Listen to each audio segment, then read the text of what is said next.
नमस्कार, आप सुन रहे हैं आपका अपना रेडियो चेतना रेडियो 90.4 एफएम। विधिक शिक्षा एक सेवा। इस कार्यक्रम में आज हम सुनेंगे अदालत में ईमेल कैसे साबित करें। वार्ताकार हैं राजस्थान न्यायिक सेवा की अधिकारी सुश्री मीनाक्षी। आप वर्तमान में सिविल न्यायाधीश एवं न्यायिक मजिस्ट्रेट हनुमानगढ़ के पद पर पदस्थापित हैं। सभी श्रोताओं को मेरा नमस्कार। साइबर क्राइम की इस श्रृंखला में जो हम चर्चा करते आ रहे हैं, आज हम जानेंगे कि अगर किसी भी व्यक्ति को कोर्ट में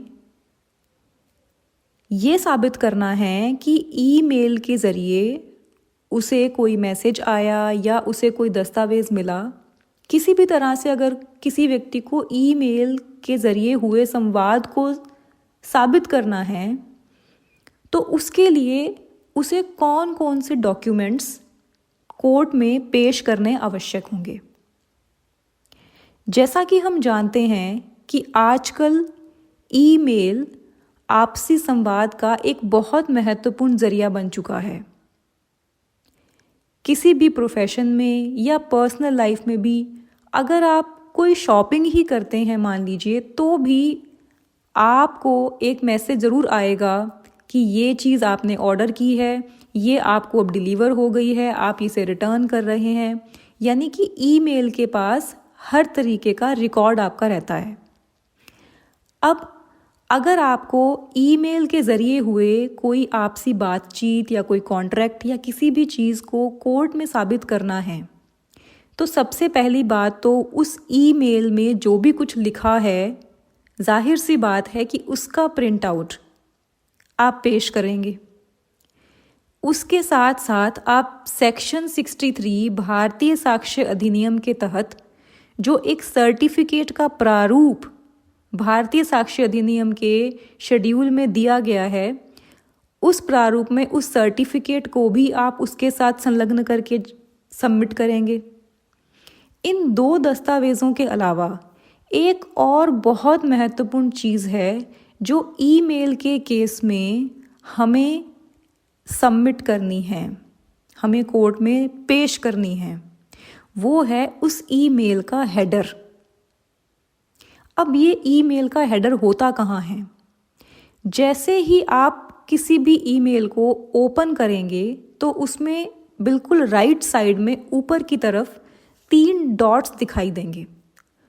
उन 3 डॉट्स को क्लिक करेंगे तो उसमें नीचे एक ऑप्शन दिखेगा, original message, show original. Show original पर क्लिक करने पर जो बॉक्स ओपन होगा उसमें लिखा होगा ओरिजिनल मैसेज, और उसके नीचे मैसेज की आईडी लिखी होगी। उस मैसेज को यानी कि उस ईमेल को किस तारीख को क्रिएट किया गया, कितने बजे भेजा गया, फ्रॉम यानी कि कहाँ से भेजा गया है, किसको भेजा गया है, उस ईमेल का सब्जेक्ट क्या है, और उसके अंदर एक तरह से पूरा मेटा डाटा होगा, यानी कि पूरा रूट होगा उसमें कि किस रूट से ये ईमेल आया। तो जो भी टेक्नोलॉजी के एक्सपर्ट्स हैं वो इस मेटा डाटा यानी कि इस हेडर के थ्रू ये देखकर जान पाएंगे कि क्या वो ईमेल वास्तव में ऑथेंटिक है या नहीं है, या वो फर्जी है। तो ये हेडर, अब इसमें आप ओरिजिनल मैसेज के नीचे जो सारी जानकारी है उसके नीचे अगर आप देखेंगे तो लिखा होगा डाउनलोड ओरिजिनल। डाउनलोड ओरिजिनल पर क्लिक करने से ये जो हेडर है ये डाउनलोड हो जाएगा और इसका प्रिंट आउट लिया जा सकेगा।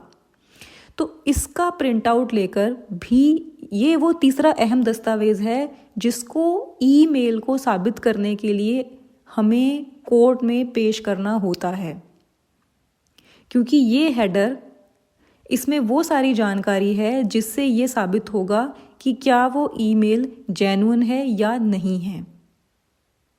तो ईमेल पेश करने के लिए 3 महत्वपूर्ण दस्तावेज। नंबर 1, वो ईमेल खुद, उस ईमेल में लिखा क्या गया है, उसका कंटेंट। नंबर 2, ईमेल का हेडर।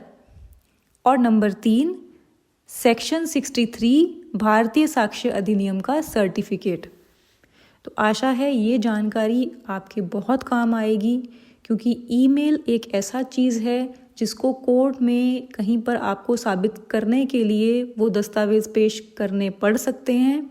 तो हेडर का प्रिंट आउट लेना ना भूलें। धन्यवाद।